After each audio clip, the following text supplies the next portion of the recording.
Hey guys, welcome back to this channel. In this video, I'll be showing you guys how you can create the simple halo and dress room press with no VIP at all. Please don't mind my hair, like I just removed something that I should have and it just looks weird from the side. So you're going to want to use this headband here.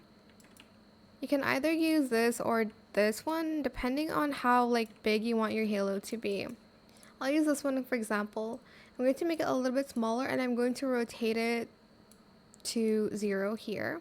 Then I'm just going to bring it up like this. You can bring it backwards a little bit to fit where your head is. Then you're going to either color it yellow or white.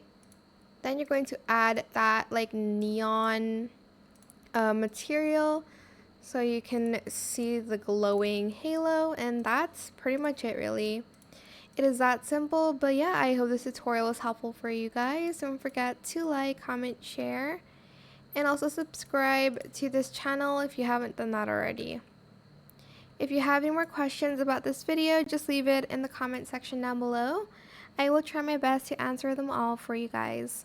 And if you found this video helpful, please click the thanks button as well. That is it. Thank you so much for watching. Bye!